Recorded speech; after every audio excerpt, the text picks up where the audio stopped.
আসসালামু আলাইকুম বন্ধুরা, চলো শুরু করি আজকের গল্প।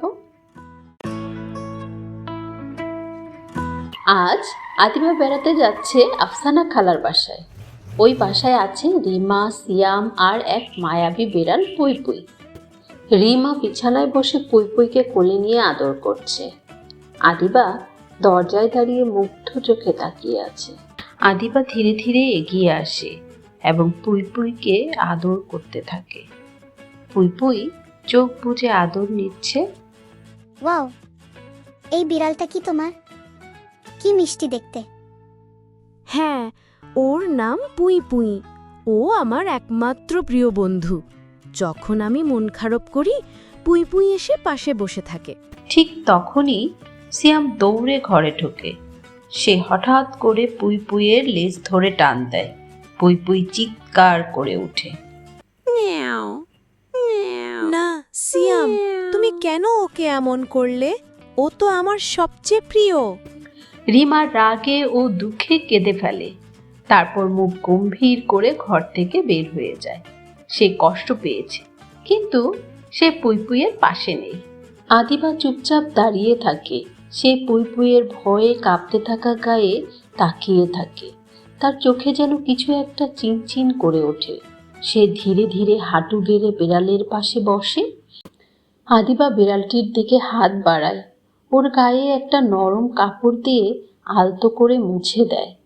সেই আদরে পুই পুই কেঁপে ওঠে। তারপর একটু চুপ হয়ে যায়। ইয়া আল্লাহ, পুই পুই কিছুই বলেনি, তবুও ও ব্যথা পেয়েছে। তুমি ওকে ভালো করে দাও। কোনো প্রাণী বা বন্ধুর কষ্ট যে নিজের মনে অনুভব করে, সেই হয় হৃদয়ের মানুষ। বাবা, তুমি চোখ বন্ধ করে কি করছিলে? আমি দোয়া করছিলাম, বলছিলাম, ইয়া আল্লাহ, আমাকে চিন্তা আর দুঃখ থেকে রক্ষা করো। মামা, ইয়া আল্লাহ মানে কি? ইয়া আল্লাহ বলা মানে আমি আল্লাহকে ডাকছি।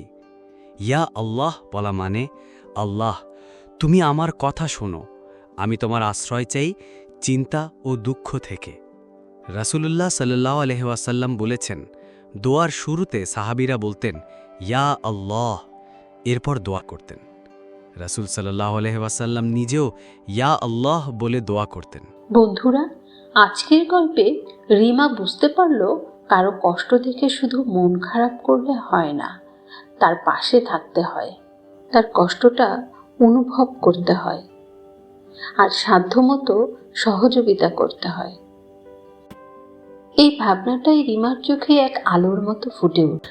আজকের শিক্ষা, ইয়া আল্লাহ অর্থ হে আল্লাহ, এটা সরাসরি আল্লাহকে ডাক দেওয়া, সহমর্মিতা, অন্যের কষ্ট বা দুঃখ দেখে মন খারাপ হওয়া বা মায়া হওয়া, সমব্যথী, অন্যের কষ্টকে শুধু বুঝতে পারা নয়, নিজের ভেতর সেই কষ্ট অনুভব করা যেন তা নিজেরই কষ্ট।